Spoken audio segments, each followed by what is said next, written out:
What's up, Bills Mafia? The Buffalo Bills take on the Pittsburgh Steelers this Sunday, wild card weekend. Are you pumped? I know I am. But before we get to that, let's get to that intro. This is PZ Music.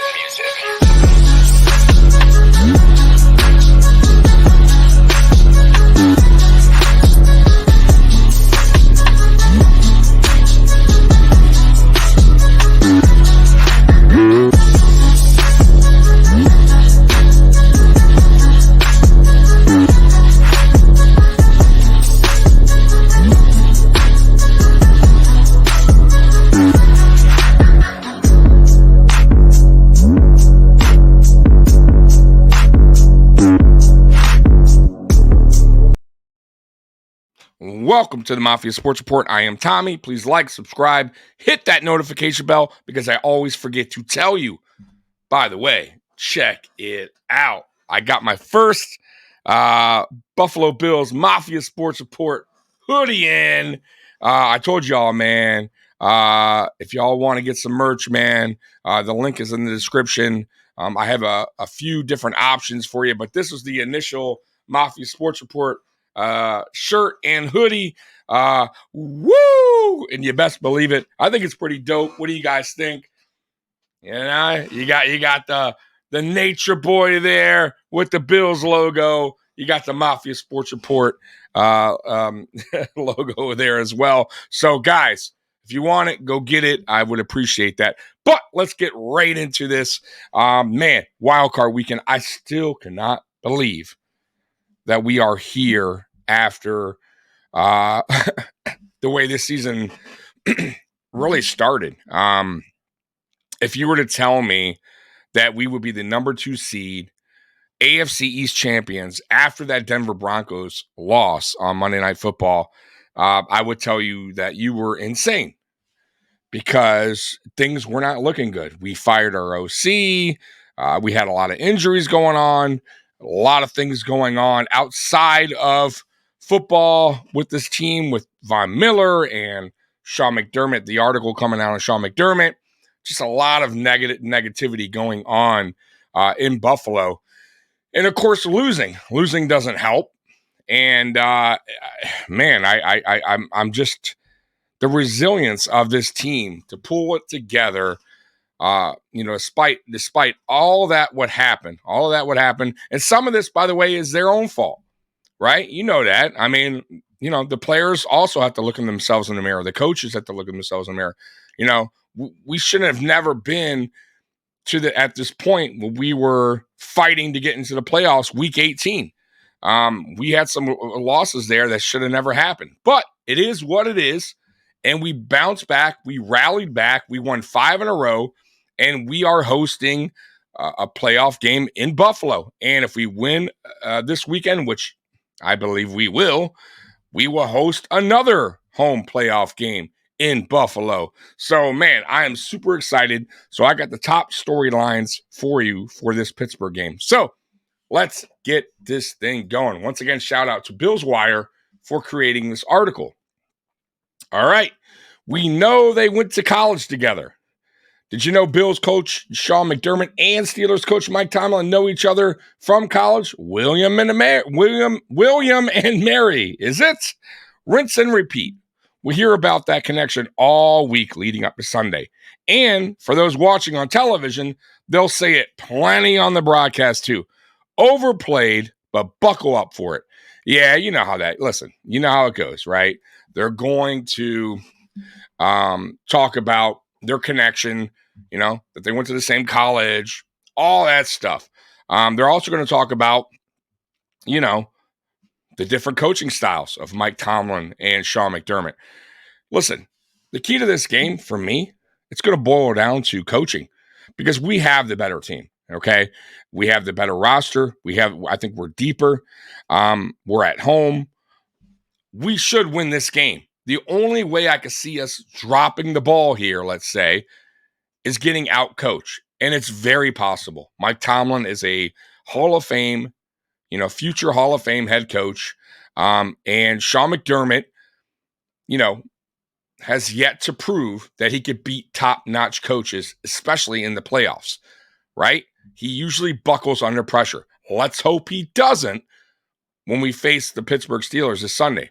But yes, they are going to be talking about their connection for sure. All right, let's get to the next. Injury updates. There are a ton of injury updates to watch on both sides throughout the upcoming week. The Bills and Miami Dolphins were both beaten up in their season finale matchup. For Buffalo, names to watch on the injury report this week include linebacker Terrell Dodson, knee, offensive lineman Deion Dawkins, hand, running back, Ty Johnson, concussion, wide receiver Gabe Davis, knee, cornerback Rasul Douglas, knee, safety Taylor Rapp, undisclosed. As for Pittsburgh, the big names is TJ Watt, knee, likely out. But they could get all-pro safety Minkah Fitzpatrick, knee, back. Bills Wire will be providing all injury updates throughout the coming day. So definitely check out their website to stay up to date with the injuries, or Twitter, X, whatever you want to call it. Listen, all those players on our team, on our side of the ball, are all day-to-day. They didn't mention, I don't think they mentioned Gabe Davis there. Did they mention Gabe Davis? No, they did. Okay. Gabe Davis, I don't think will play this week, but we'll see. We did sign AJ Klein to the practice squad, so that is a little worrisome. We'll see. Keep your eye out for Dotson. Rasul Douglas, obviously, I think that's the biggest injury on that list. Man, I really hope he can go. But if he can't, I thought Dane Jackson did a good job last week versus Dolphins, and going against Rudolph and that receiving core, I think he'll be okay. So if we had to sit Rasul Douglas one more week to get right for the upcoming playoff game, but like I said, we can't look ahead. It is what it is. But players have to step up. Deion Dawkins, he did cut his hand pretty bad, but obviously he's going to play. He came back in the game versus the Dolphins. They're just going to wrap that bad boy up, and he will be on the field. All right, next up. Two hot teams. Many here will know the Bills are on a 5-game winning streak. The Steelers had to win 3 in a row to crack the postseason too. Buffalo and Pittsburgh are 2 of the NFL's hottest teams facing off over Wild Card Weekend. McDermott has to have his team taking them seriously, no doubt. Listen, every team in the playoffs you need to take serious, no doubt about it. Right? Win or go home, plain and simple.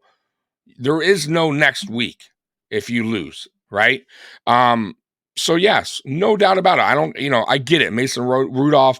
Not the greatest quarterback in the world, though he's been playing better for them the last 3 games. But let's face it, he's not a Josh Allen type of quarterback. I don't think Mason Rudolph is going to be the reason why we lose this game, but they have a decent running attack, a pretty good running attack, actually. They still got a good, Pickens is a decent receiver, or a pretty good receiver, but ultimately it's going to be on us, right? Do we shoot ourselves in the foot in this game, right? Do we make costly turnovers, right? Stuff like that. Do we get out-coached, right? Does Sean McDermott go ultra conservative like he has in the past in the playoffs? Things like this can bite us in the end. If it's a close game, yeah, that worries me 100%, because we haven't been too good in close games, especially in the playoffs. So, listen, man, you can't take them lightly. I get it. Just go in there, handle business. Don't have any, boneheaded mistakes. Try not to have too many turnovers in this game. It's going to be windy and cold, probably snowing. So take care of the football. And I'm talking to you, James Cook. Don't put the ball on the ground, please. All right, next up. And by the way, catch the damn ball too. Home field advantage. Throughout McDermott's tenure, home field advantage in the postseason has always made a huge difference. Most of the team's losses under his watch in the playoffs have come on the road. But it's worth noting Pittsburgh is geographically the closest team to Buffalo in the NFL. There could be a decent amount of terrible towels at Highmark Stadium on Sunday. Let's hope not. Bills Mafia, fill that stadium, okay? Please don't. There should be no reason why there is even half of that stadium, or forget half, even I don't know, 30% in there of Steelers fans. We should have that stadium packed with Bills Mafia, being super loud, making it tough on their offense to hear, especially Rudolph. And I believe I know it is his first playoff game. Listen, I get Pittsburgh's right around the corner. I understand that. And, the only thing I would say about this, too, it's not so much the fans. I would say they are they're used to this kind of weather. So it's not like we're getting a team like the Dolphins or a dome team coming to Buffalo that's not used to these conditions. So in a way, the conditions doesn't really play a factor in this game, in my opinion, because Pittsburgh plays in the same type of environment. So you could kind of push that aside. Now, as far as fans go, yeah, that can make a difference. So hopefully Bills Mafia fills that stadium up and you don't see a lot of terrible towels, as they say, in Highmark Stadium. I can't believe I say Highmark Stadium. In the Ralph, in the Rich. Man, I fucking hate that name. Highmark Stadium. All right, anyways, next up. New quarterback. That referenced 3-game winning streak for the Steelers came under the watch of Mason Rudolph. He took over quarterback duties during that time frame, and Thomas said they're sticking with him in Buffalo. In 3 starts, Rudolph has put up 719 yards and 3 touchdowns, no turnovers. He's helped Pittsburgh put up over 30 points in 2 of those 3. Yeah, listen, Mason Rudolph is playing good football, but he's only played 3 games this season. He doesn't have a lot of starts under his belt as a quarterback in the NFL. I'm not overly concerned. He's a pocket passer. He doesn't move well out of the pocket. He doesn't throw the ball well on the run. So if you get pressure on Rudolph, you're gonna make him call some mistakes, or you're gonna get some sacks going, because he's not a mobile type of quarterback. He's not gonna get out of harm's way like Patrick Mahomes or Lamar Jackson or even a Tua. So for me in this game, if I am McDermott, I am dialing up the pressure against Rudolph. Like I said, he doesn't have the greatest arm in the world either. His arm strength is average. I would say he's an average quarterback with very little experience, starting NFL experience. So now I know in his rookie year, I believe he did start 10 games, but after that, I think that was in 2019. I think he only started like a couple games in 2020, 2021, 2022. I think he had like 2 or 3. So he's been very limited when it comes to starting in the NFL. So he hasn't seen a defense quite like Buffalo. He's playing in a hostile environment, bad weather conditions, pocket passer, so he doesn't move out of the pocket well. So yes, I expect McDermott to put a lot of pressure on him early and often, and just mix things up on defense to confuse Mason Rudolph. So that's how I see it. All right, next up. In which Bills offense do we see? Speaking of offense, during Buffalo's win streak, it has mostly been the James Cook show. The Pro Bowl running back has led the way in nearly all of these games. But last week, he took a backseat to quarterback Josh Allen and the passing game. Who leads the way against the Steelers? Pittsburgh defense is similar to the Bills defense, for what it's worth. It's a bend but don't break group. The Steelers' rankings: run defense, 115.1 yards per game, 19th, not very good. Pass defense, they give up 227 yards per game, 17th in the NFL. That's not very good either. And points allowed, 19.1. They're 6th. That is good. So it seems like that bend don't break is true for them. It seems like they do give up a lot of yards running, do give up a lot of yards on the pass, but they probably tighten up in the red zone. So what does that say? The Buffalo Bills need to be efficient in the red zone versus the Steelers, right? Because clearly it seems like Pittsburgh holds teams to field goals or even turn the ball over in the red zone. And that's something that we did not do well last week against the Dolphins. We were pretty bad in the red zone. So we need to fix that up and put points on the board, touchdowns against the Steelers.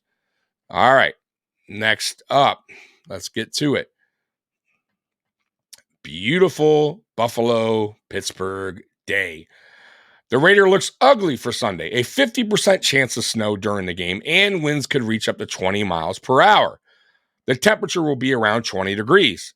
But it's Buffalo hosting Pittsburgh, not Miami. Two winter teams do battle in their local conditions. And like I said, that's why, this is not an advantage for Buffalo playing Pittsburgh with these conditions. Pittsburgh's used to it. So the crowd needs to be lit. The team needs to, limit the turnovers against Pittsburgh. The offensive line needs to win the trenches. The defensive line also needs to win the trenches because Pittsburgh is going to run the ball. That's what they're going to do. If you could stop the run and leave the ball, leave it all, in Mason Rudolph's hands to win the game, then they're doomed. But if they get that running game going with Najee Harris, and I forget the other guy's name, then it's going to be a tough game. It's going to be one of those kind of games where it's going to be a low scoring type of game where Pittsburgh is just running, killing the clock. And the Bills need to be effective on offense as well. So, listen, man, the Bills need to take the run game out, period. Once you do that, I believe the game's in hand. If Pittsburgh gets going in the run game, then like I said, we could be in for a long game. Okay, a grueling game that is. So on Buffalo's side of the ball, James Cook, man, you got to get going. Offensive line, you got to be better at run blocking. You can't put the football on the field. Can't put it on the ground. James Cook, talking to you. Got to catch the passes as well, and that goes towards to everybody, right? Our drop percentage, by the way, we lead the league in drop percentage. It's unacceptable, and we've been top 5 for the past, I think, 4 or 5 seasons. It's unacceptable, right? You cannot leave points off the board, right? James Cook last week versus Miami, touchdown, he dropped it. What happens next? We don't get any points. We go into halftime, 0 points on the board, right? No points, right? So little things like that can really change the course of a game, right? One drop here. Before you know it, we're in the fourth quarter and it's 14-7, right? And we're trailing. It's not where we want to be. So guys receivers need to step up. I don't think Gabe Davis is going to play. And by the way, Khalil Shakir has, for me, been, the guy that Joe Brady needs to really dial it up. He needs to get Khalil Shakir more involved. He's the guy right now over the past month, in my opinion, that has been the true spark as far as the receiving corps go. Obviously, Diggs is Diggs. Diggs is always going to be Diggs, but Diggs has been in a funk. Gabe Davis is a no-show most of the time, and now he's hurt, which I don't think he's going to play this week. So, and not only that, him and Josh Allen are just not on the same page. They are not on the same page this year for whatever reason. And him and Khalil Shakir are. And Khalil Shakir has been very reliable. Yards after catch has been very good. Probably our best yards after catch receiver. I also want to see Dalton Kincaid more involved. I like what I saw last week. Because Pittsburgh, let me tell you something, even without TJ Watt, they are going to bring the pressure on Josh Allen. Teams are already seeing that they can put pressure on the Buffalo Bills, right? They are seeing that our pass protection on the offensive line hasn't been the greatest. It's not been terrible, but it's not been very good either. And a lot of the times it causes turnovers because Josh Allen's trying to do too much. He, like I said, gets sacked, fumbles the ball. You saw it last week with Wilkins. So they need to do a better job. But Joe Brady also has to understand that if the offensive line is not picking up the blitz and they're just losing the trench wars, then you need to dial it up more for Dalton Kincaid and get the ball out of Josh Allen's hands quicker. And that's what he did last week. If you go back, watch that Dolphin game late in the third quarter, actually, I would say midway through the third quarter, you saw Dalton Kincaid get more involved in the quick slant passes, and it was really hurting the Miami Dolphins. That last drive that we went ahead and got the go-ahead score, the Dolphins were still bringing the blitz, but Buffalo had a plan for it. They didn't have a plan for it for most of the game. But that's what I want to see against Pittsburgh. Pittsburgh's bringing a blitz. Joe Brady needs to dial it up for Dalton Kincaid or even Sherfield, or not Sherfield, even Shakir on a quick slant, even Diggs on a quick slant. You need to get the ball out of Josh Allen's hands a lot quicker. I would say do a screen pass to James Cook, but we're terrible at screen passes, so I'm going to just not even say that because we just don't do them well. So that's how I see the game, guys, going, guys.